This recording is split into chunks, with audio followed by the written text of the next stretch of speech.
अस्सलाम वालेकुम friends, I wish आप लोग बिल्कुल ठीक ठाक खुश पाश मज़े में अपनी ज़िंदगी एंजॉय कर रहे होंगे। आज दोस्तों जिस टॉपिक पे मैं आपसे बात करना चाहती हूँ वो ये है कि हम अपनी डेली लाइफ में परेशान होते हैं, एंग्जाइटीज़ रखते हैं, एंग्शियस होते हैं, डाउट्स रखते हैं। It's quite normal. लेकिन परेशानी कब होती है? परेशानी तब होती है जब हम एक्सेसिव वरी का शिकार हो जाएं, हम नेगेटिव थिंकिंग रखें, हम मनफी सोचने लगें और हम ये सोचें कि मेरे साथ तो होना ही बस बुरा है, हमेशा ही मेरे साथ बुरा होना है। तो आज को मैं आपको कुछ ऐसे टिप्स बताऊंगी जिससे आप अपनी एक्सेसिव वरी को कंट्रोल कर सकते हैं, इन सोचों को कंट्रोल कर सकते हैं। सबसे पहली टिप ये है कि आपने एक टाइम मखसूस कर लेना है इन सोचों को सोचने के लिए एक दिन में। मिसाल के तौर पे आप पूरे दिन में 1 घंटा मुख्तस कर लें कि आपने एक मखसूस जगह पे बैठना है और डेली उसी टाइम पे बैठना है और उसी जगह पे बैठना है और इनके बारे में सोचना है। इससे ये होगा कि आप अपनी सोचों से छुटकारा हासिल करने की कोशिश नहीं करेंगे, ना इन्हें दबाने की कोशिश करेंगे, बल्कि आप अपने आप को ये कहेंगे कि ठीक है, ये सोचें जो मुझे आ रही हैं, मैंने इसके बारे में सोचना है, लेकिन अभी नहीं, क्योंकि अभी मैं ये काम कर रहा हूँ, मैंने इन सोचों को सोचने के लिए एक टाइम मखसूस किया है, तो मैं उसी टाइम पे उसके बारे में सोचूंगा। इससे आप फ़ायदा ये होगा कि आपका बाकी का जो दिन होगा वो वरी फ्री जोन बन जाएगा। तो दूसरे नंबर पे आपने ये करना है कि राइट डाउन योर थॉट्स, अपनी सोचों के बारे में लिखना शुरू करें।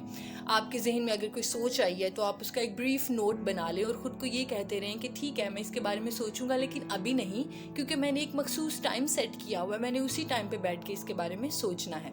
फ्रेंड्स, जब हम सोचें हमारे जहन में आती हैं तो वो बहुत पावरफुल होती हैं, लेकिन उनकी पावर वो तब लूज़ करना शुरू कर देती हैं जब हम उनको लिखने बैठते हैं। आप उनको कागज़ पे लिख लें, आप उनको कंप्यूटर पे लिख लें या अपने फ़ोन नोट पे लिखें। तीसरा काम ये करना है आपने कि अपनी थॉट्स को आपने चैलेंज करना है। अगर आप क्रॉनिक वरी का शिकार हैं तो इसका मतलब ये है कि आप नेगेटिव सोचते हैं, आप मनफी सोचते हैं। मिसाल के तौर पे आप ये सोच सकते हैं कि जैसे मैंने पहले जिक्र किया कि मेरे साथ तो ज़िंदगी में हमेशा बुरा ही होना है, या फिर ये कि मेरे आप कंक्लूजन की तरफ जंप करते हैं। अगर आपको कोई मसला दरपेश आ गया है, फौरी तौर पे आपने नतीजे की तरफ पहुंच जा रहा है कि अब ऐसा हो गया मेरे साथ तो इसका नतीजा अब यही होगा।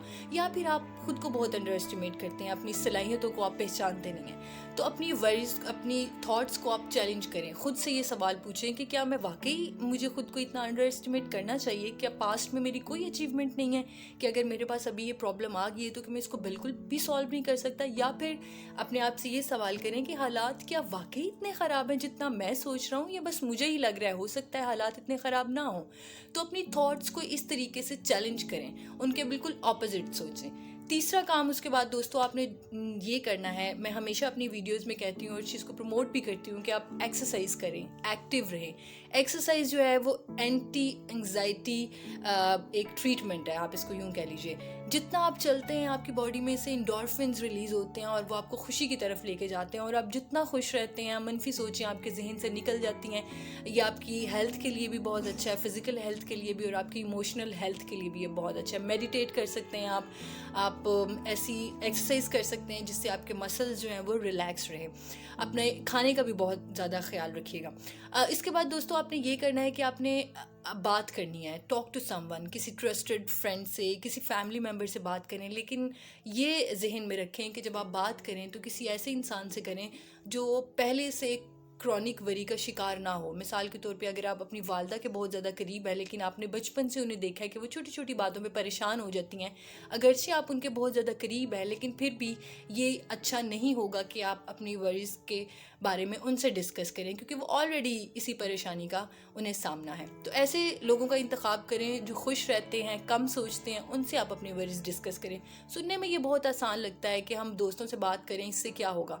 इससे 2 चीज़ें होगी। पहला फ़ायदा तो ये होगा कि अगर आपकी वरीज़ अनरियलिस्टिक है तो वो दोस्त आपको बता देंगे कि आप बिल्कुल बेजा सोच रहे हैं, इस तरह परेशान होने की ज़रूरत नहीं है। और अगर कोई रियलिस्टिक वरीज़ हैं तो उसके बारे में आपको एक सल्यूशन मिल जाएगा। तो ये सारी चीज़ें हैं दोस्तों, इन चीज़ों पे अमल करें, इन टिप्स पे अमल करें। आई विश आपके ये बहुत ज़्यादा फ़ायदेमंद आपके लिए साबित होगी। खुश रहें, खुश रखिए अपने आसपास के लोगों को और पॉजिटिव रहिए, और फिर देखें आपकी लाइफ में कैसी चेंजिंग्स आती हैं। Thank you, bye.